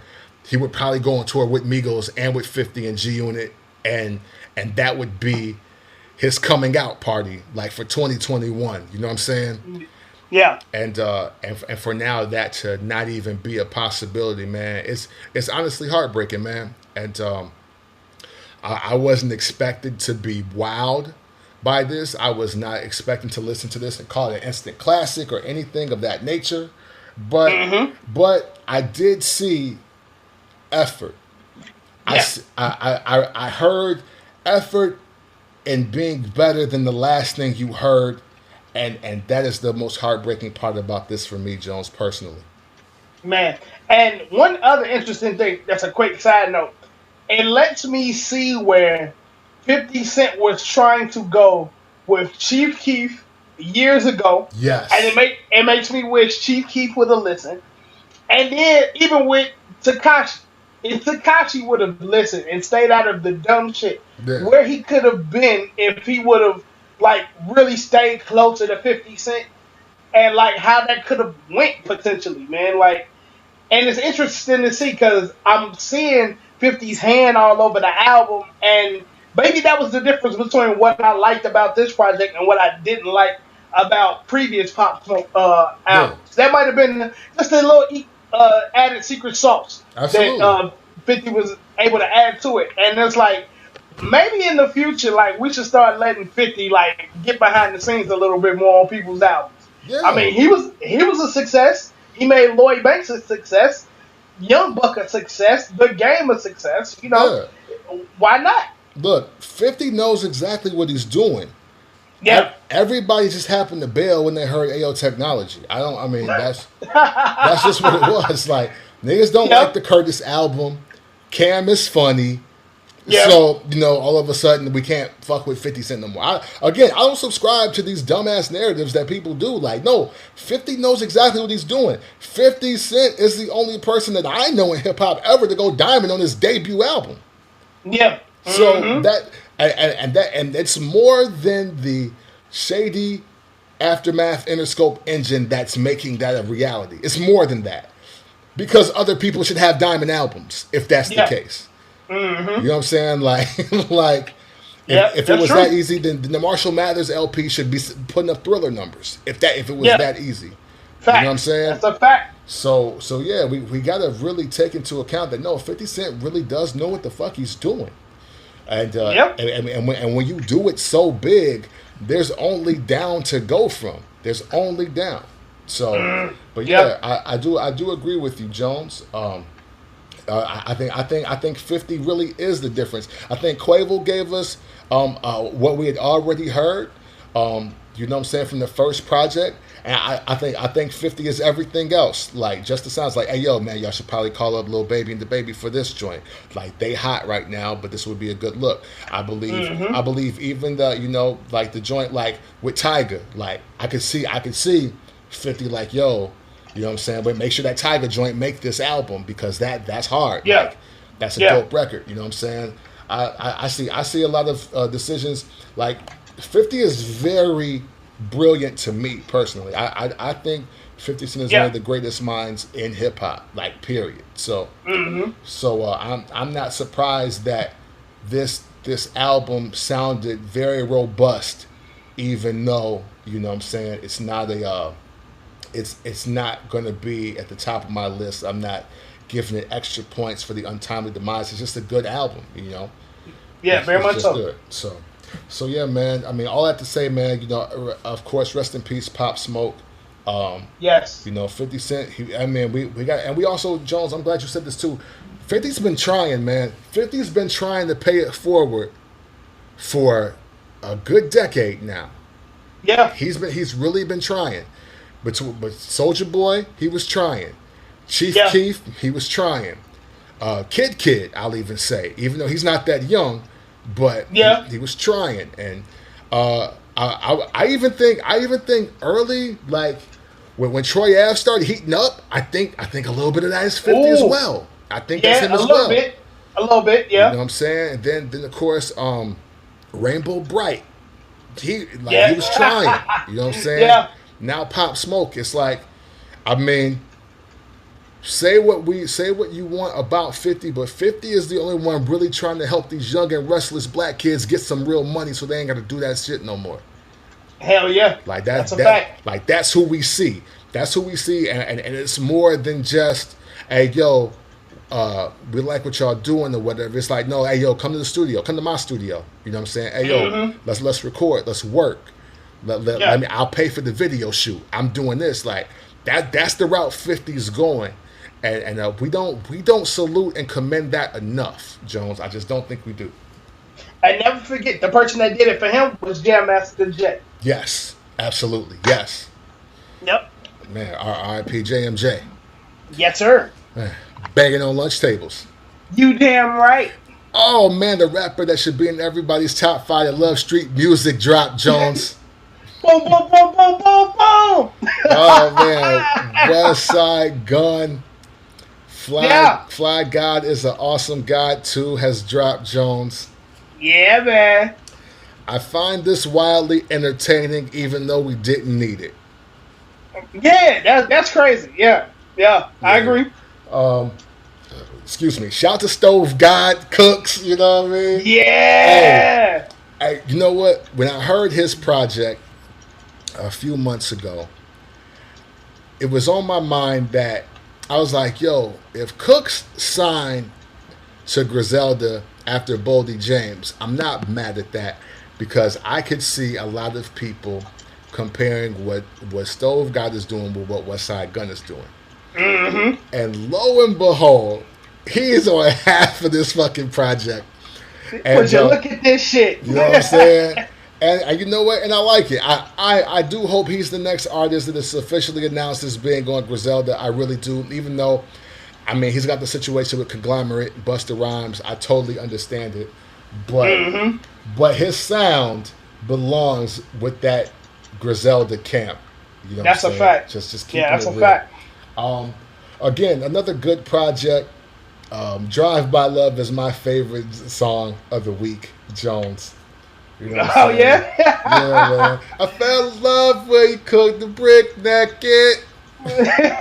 Yeah. Like that's it. You know what I'm saying? That's all I really needed to hear. Yeah. Again, I don't think this is necessarily better than Pray for Paris. I don't think it's better than FlyGod is an awesome God 1. But if Westside Gunn is sticking to his script and retiring December 31st of this year, that's why we got it, and that's cool with me.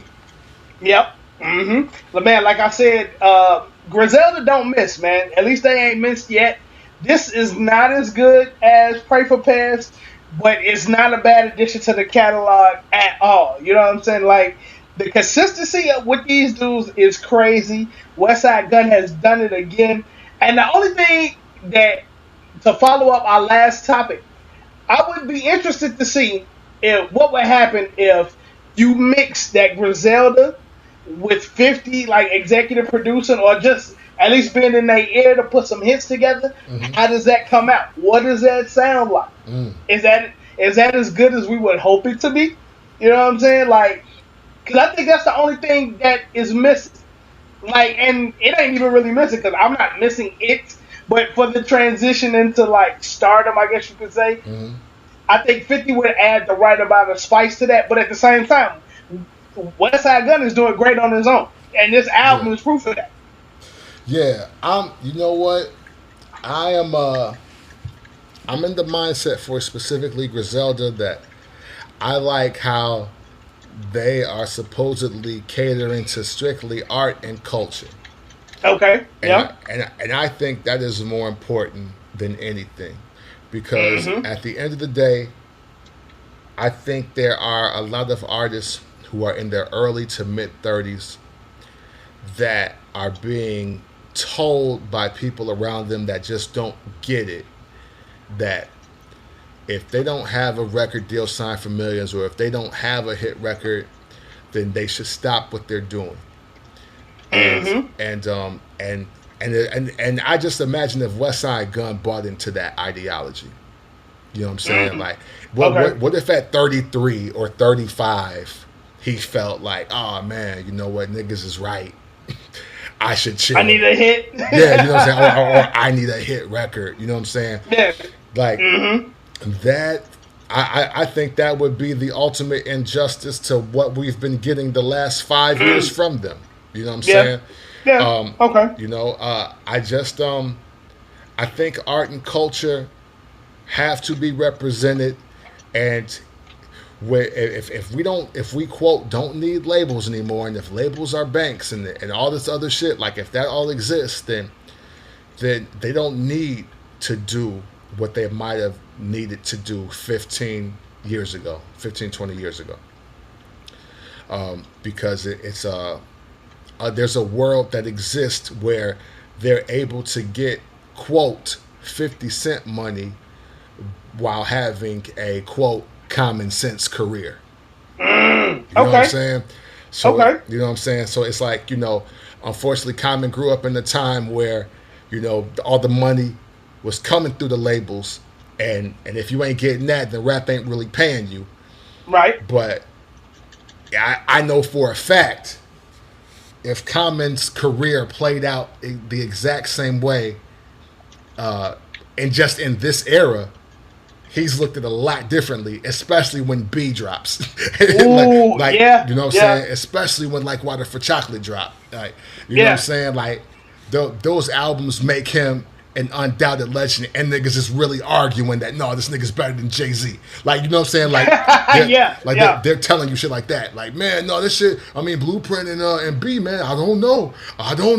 Like, like that becomes a realer conversation. So that's a fact. You know what I'm saying? So like, I don't know if I want them to become quote hit makers. Because I'm thoroughly enjoying what they've been able to do as just a cult hip hop brand.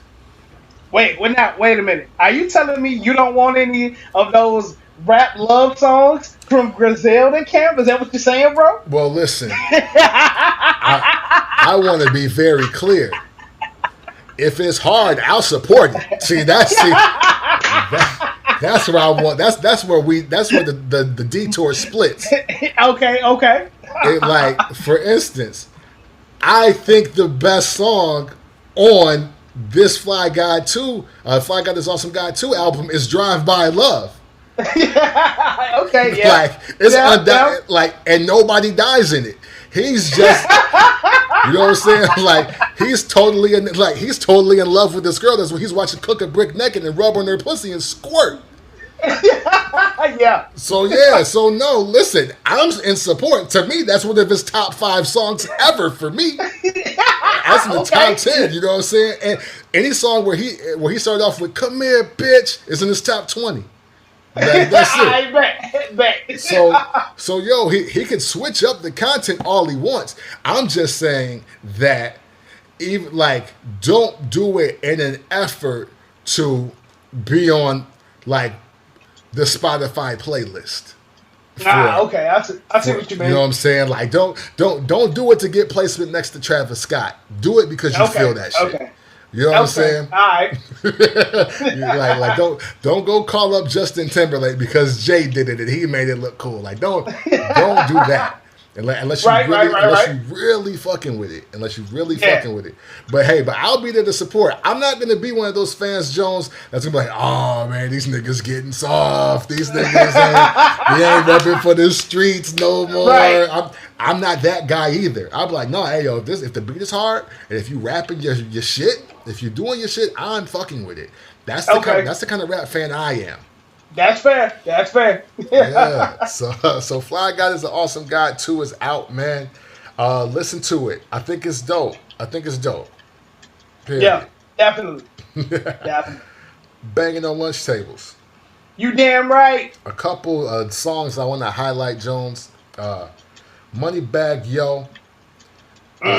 dropped a joint called "Said Something," and immediately all the memes came to my mind. I'm just gonna say it for me, Jones, personally. I think we are underrating Moneybagg Yo, and we need to stop it. Oh yeah, I agree. Dude hard. Yeah. Dude is hard. Like, he got some joints. His projects are pretty damn good.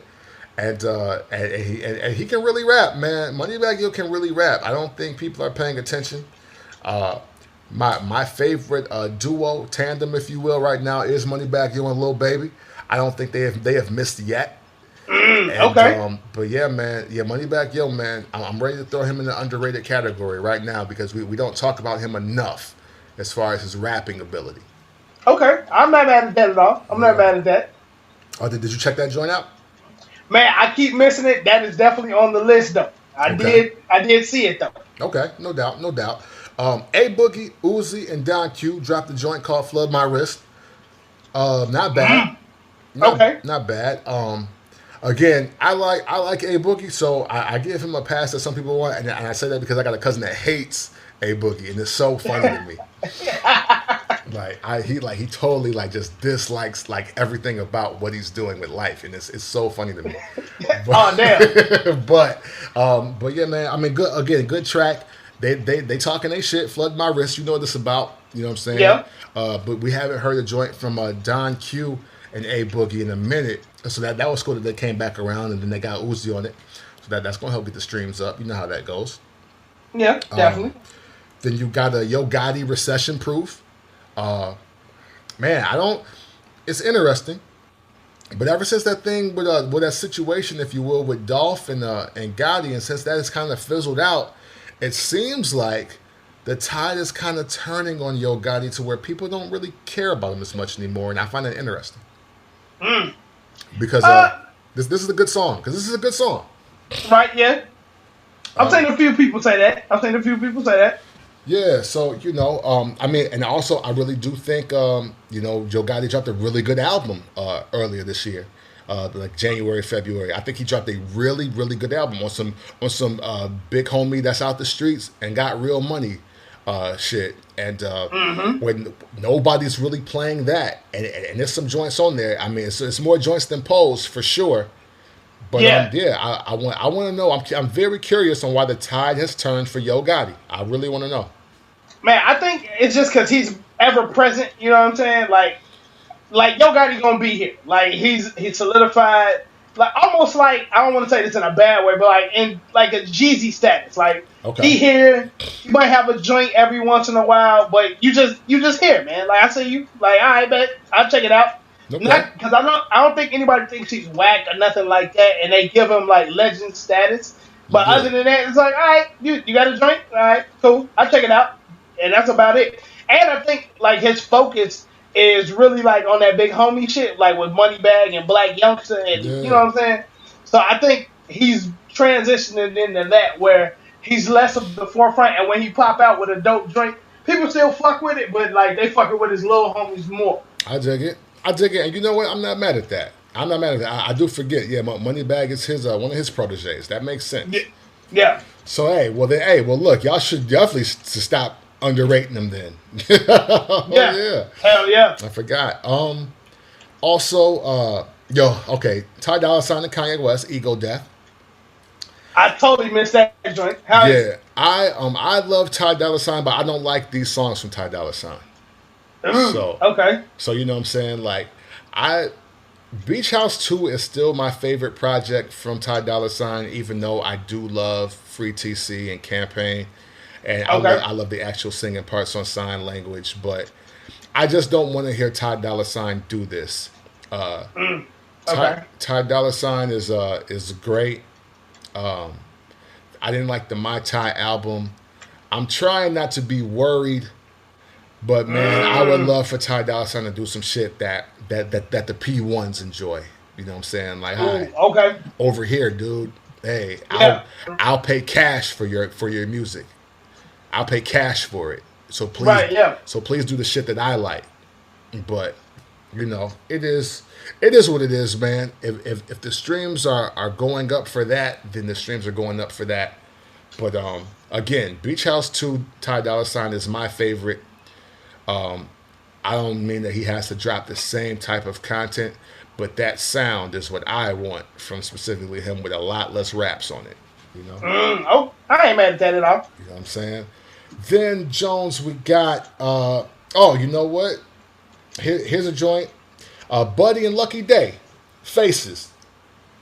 This joint is hard. I really wasn't sure if it was an R&B song or not, but it's hard, though. I really fuck with it. Okay. Added it to my collection in the middle of the first listen. So, I think it's probably, as far as singles go, it was the second best song I heard this weekend next to Moneybagg, Yo Said Something. Okay.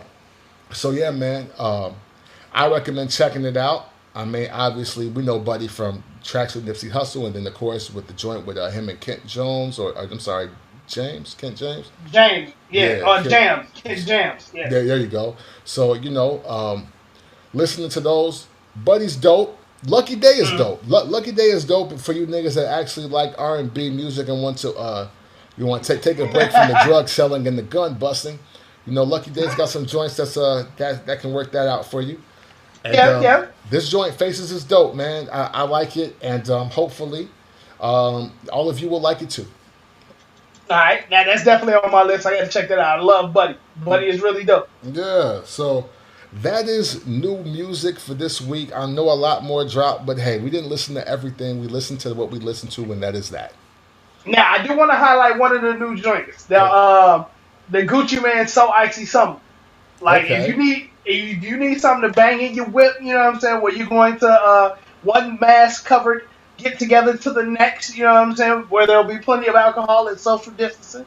I'm not mad at the So Icy Summer. I listened to that. I was like, okay, this is a little more my party speed, more so than like the Pop Smoke. Pop Smoke is cool, but if I'm going to a party, I'm not mad at Guwop and his A&R, man, because there's some joints on there with Lil Baby, Young Thug, 21 Savage, and Future that I'm not mad at. It's definitely on some like, okay, I'll fuck with it. The only thing I don't like about the tape is the So Icy girls. Sound like, Great Value City girls. Like, go up, you better than that. But, we'll see what life holds for them. But overall, that tape ain't bad either. So if you need something to kick it to, definitely go listen to that. Yeah, Gucci will always, he'll give you two. You know what I'm saying? Yeah. And he's always entertain. He's always an entertaining listen. So yeah, definitely listen to Gucci when you get a moment. Yeah. Banging on lunch tables. You damn right. Final words before we get up out of here, Jones. Oh man, happy 43rd birthday to Royce the 5'9", man. I just seen that on my timeline, and there couldn't be a better MC to salute and tell happy birthday, man. So happy birthday to Royce the 5'9". Buddy has been on a win streak for a whole damn decade, if not longer. So, man, we got to show him love. One of the best MCs the game has ever seen. Wow. Happy birthday to Royce the 5'9". Wow, man, Jones, you know what? There's a time in my life where I didn't even think that those kind of words would be said to Royce. So, that's a fact. No, that's a fact. I'm not mad at that. So, I mean, hey, man, I'm glad that you, much like many others, have just the 180 is appreciated, man, for real artists, man. That's dope. Hey, when they say real recognize real, man, you got to make it count, and Royce is definitely one of them, man. Definitely. So yeah, happy birthday, Royce the 5'9". I had no idea. I had no idea he was only 43 too. Wow. Okay. That's dope. Oh man. Final word for me, I guess, is I just kind of wanna just stick on my narrative shit. I want to stick on my narrative attack shit. Why not? Okay. I'm encouraging people to really understand what a good rap is. Understand what a good rap is. Okay. It's more than just the beat. It's more than just what the person is trying to talk about. It is what they're actually talking about. Like, at some point in time, the words that are put together before and after the hooks have to count. Yeah. Like, they have to. It's gotta be. It's gotta be more than, oh shit, Dr. Dre produced it, so it's hard. It's gotta be more than, oh, he got Jay on the remix, so I really shut up. Like, we should be awarding actual rap ability more than we honor anything else, in my view. And when I say that, that means it goes above the producer or the production or the beat. That means it goes more than to the DJ that's spinning it or remixing it. It goes more than the big name $1 million budget feature that is on it. Like, that means that whether they're talking about guns, pimping, drugs, women, sex, social injustice, no matter what, is the rap hard or nah? That should be the bottom line to me. And I hope that my philosophy and thought on it translates to many of you. Because since last Monday, I've seen different. And it's disappointing. Okay. So I say that is like, you know what? This is, again, why I do feel that record labels specifically sign certain rappers to keep us young and dumb forever. As long as we keep on the violent narrative, like that's the only hot shit, or that's definitely the shit that's hotter than this shit. It's like there will never be a call to action for versatility. There will never be a call to action for diversity in rap content. And it's much bigger than liking what you like. It's like, what are you liking in general? What are you liking that's truly pushing the culture forward? Because we're running out of bullets for all these killers on wax. Like, we're running out. You know what I'm saying? Like, we're running out of bullets for all these killers on wax. Who can just rap to be rapping, and who are the people that are going to support that? Because you are a fan of rapping, not because you are a fan of a specific style of rap. Like, I'm a fan of rap, Jones. So that's why I could justify buying a Tribe Called Quest as well as buying a DMX album. You know what I'm saying? Yeah. Like, I'm a fan of rap, so me buying a Nas album and then buying Big Willie style made perfect sense to me. So I just want people to really make sure that you're a fan of rap. Be a fan of good raps and good rappers and good rapping. That's all I got. I ain't mad at that at all, bro. So, man, we appreciate you guys for tuning into the show. Thank you ever so much.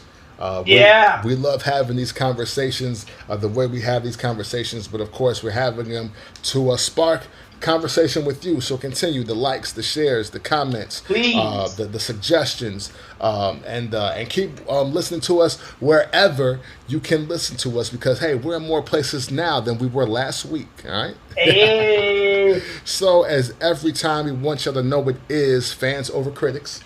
Yes, sir. It is support what you love instead of bashing what you hate. Yeah. And we always want you to be safe, be humble, and live hip-hop. You damn right. It's the Bangin' on Lunch Tables podcast with Camp from the Port. Mike Jones. And we are out. Yeah.